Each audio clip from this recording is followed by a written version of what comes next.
It has been over a year since the nationwide curfew was imposed to contain the spread of COVID. In this period, it has been revised, it has been extended, it has been retracted to earlier hours, and sometimes Kenyans have found themselves on the wrong side of law enforcement. And despite all the controversies that have come with it, I want us to have an honest conversation about this today in the comments. Has the curfew been effective at managing the spread? And how happy or unhappy are you with the way the police and other law enforcement agencies have managed the curfew? And what can be done to improve it? Where we have failed. Let's talk about this in the comments. I also have a summary of some of the day's big news and trending topics. Welcome to Speedfeed.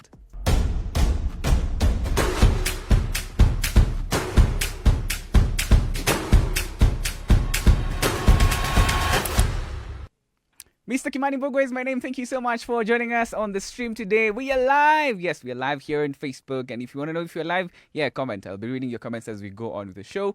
And we are talking, as per the description of this post, about curfew and its management. Yeah, how has it been? Yeah, what have been the ups and downs?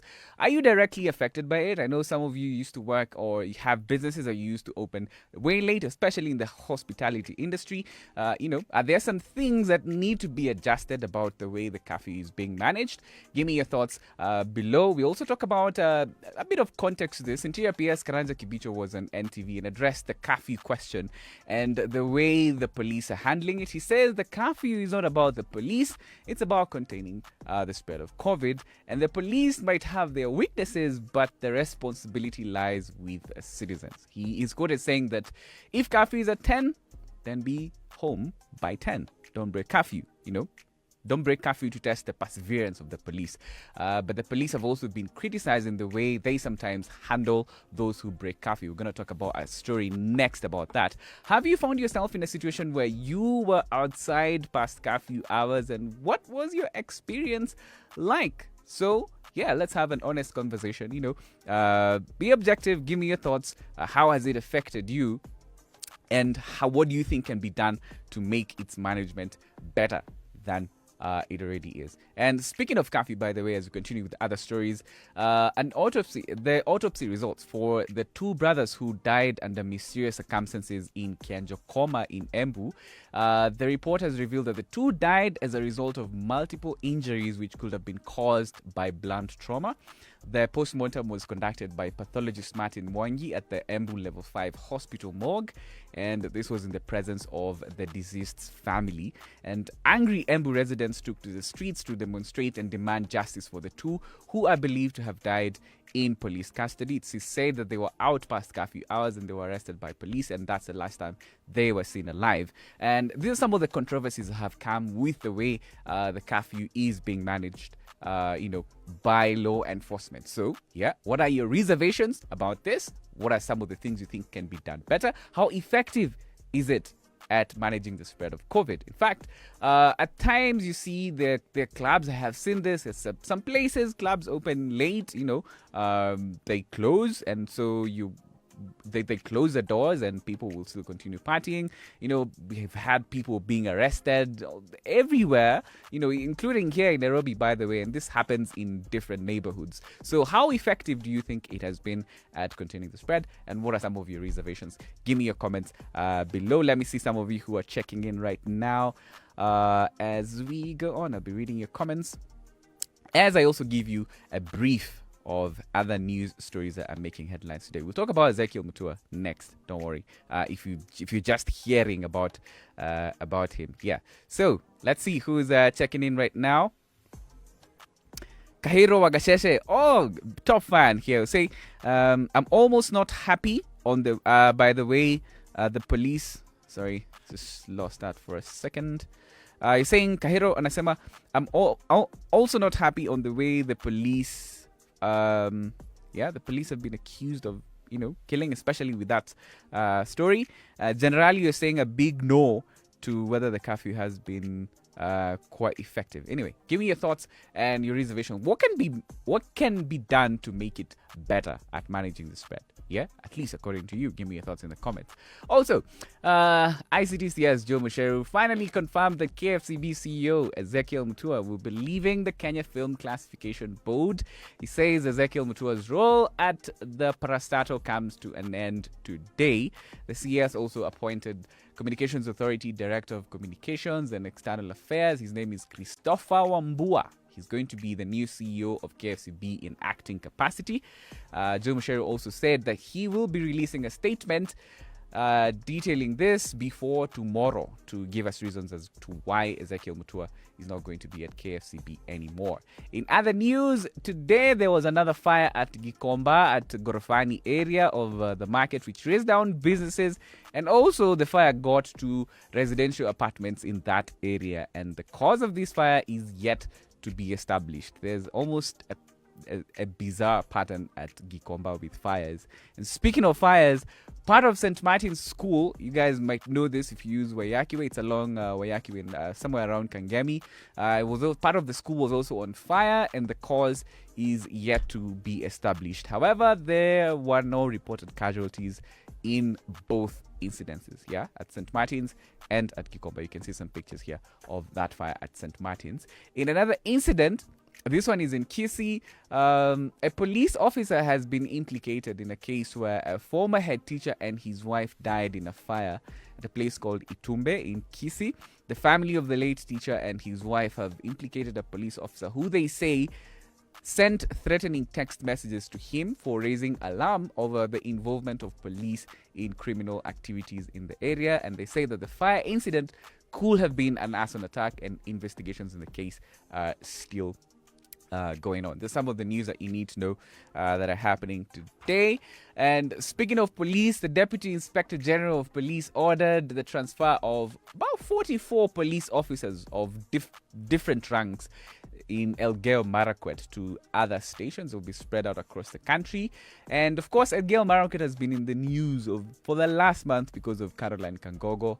And it is not clear though whether those transfers have anything to do with Kangogo's case. But a lot of officers are going to be transferred from Elgeyo Marakwet to other areas. Meanwhile, a lecturer who was also the deputy principal at Kagumo Teachers Training College died by suicide after hanging himself. The lecturer is reported to have sneaked from a hospital where he was nursing injuries after another suicide attempt where he is reported to have swallowed poison. Sad story that just paints a picture of the state of mental health in our country. It's just really sad. And now, yesterday, after the Hustler Nation released their joint statement, they were led by DP Ruto. You saw them at Karen. They made a statement, and ODM responded. They released a statement, directed at the DP. They alleged that DP Ruto is surrounding himself with questionable people, and he was acting in a manner that suggests that he wants to overthrow the constitution. This has to do with his visit to Uganda and the Turkish businessman that he's said to be, that was said to be part of his entourage in Uganda. At least they responded to that. ODM is not going to let them go. If Hustler says something, ODM has to respond. In fact, they also wrote a statement earlier. This was on Wednesday. Yeah, on Wednesday, after after the DP failed to go to Uganda, they said that we are not going to exactly be okay with the way the Hustler Nation are reading from the script of NRM, which is the ruling party in Uganda. Meanwhile, let's talk about this. Siaya Senator James Orengo, he once made the now famous statement that revolutions eat their own children. So yesterday at the Senate, Elgeyo Marakwet Senator Kipchumba Murkomen tried to echo that while making a submission at the Senate and, tried to play victim. He went on to talk about how the opposition are enjoying government support as Tanga and, the Tanga group is being persecuted. It made, reference to, leaders being arrested on Friday, the Kamata Friday, and the same persecution that is being meted on Tanga group. And there was a bit of an exchange between the two because James Orengo wasn't going to let him take the spotlight of that famous statement. He said, he just took the moment and told Murkomen, I told you so. You were sitting on the other side when I was sitting on this other side when we were being persecuted, and now you are sitting on that side. How does it feel? Yeah. That's all you need to know about that, by the way. That's the story. And yes, this is a good brief, right? Feels like speed feed. Yes.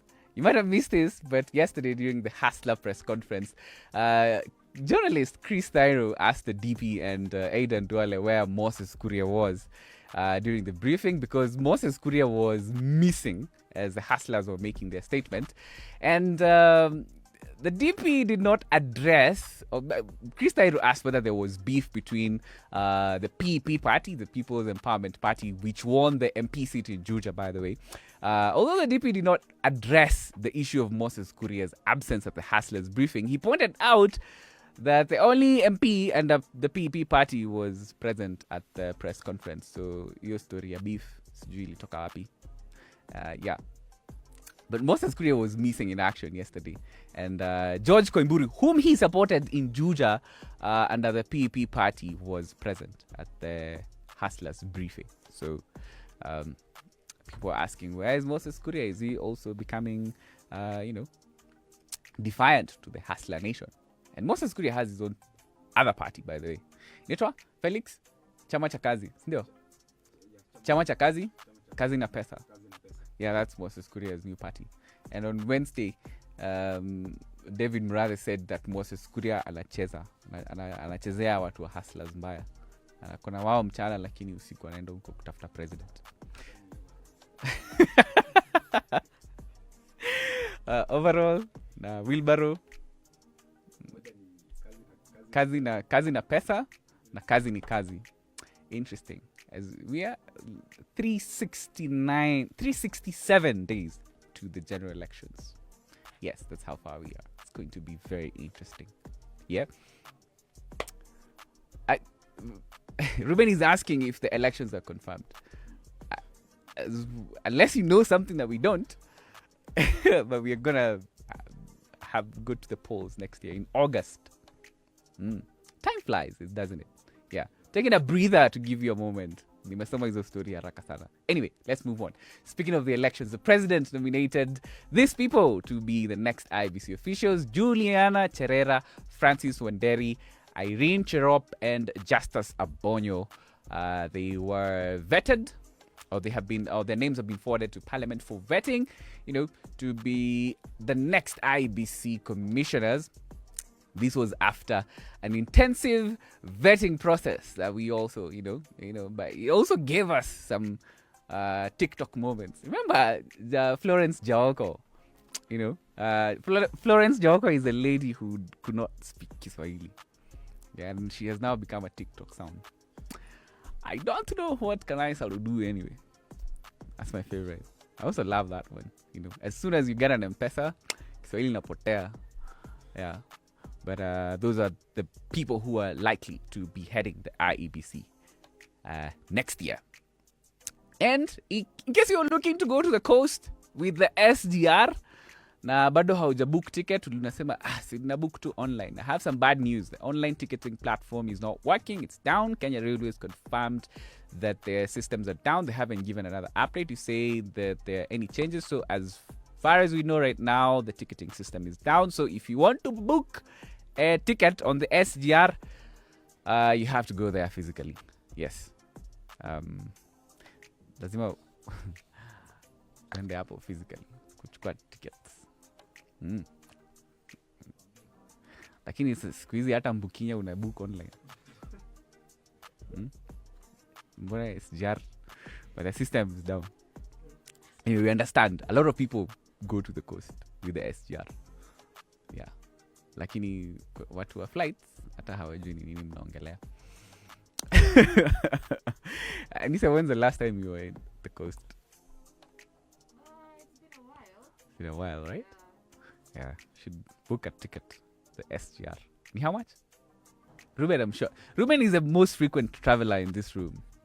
Lakini Ruben ni mtu wa flights, so hata story ya SGR msimulize. Anyway, this last story has to do with a student who was supposed to be admitted to Kakamega High School but lost his slot for allegedly forging his papers.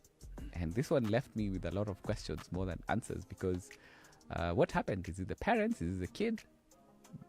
What's going on? But yeah, you can get more details on kenyansociety.ke with this one. Okay, let's check out your comments right now. I had asked earlier, are you happy with the way the government has managed the curfew? Are you happy with the way law enforcement especially has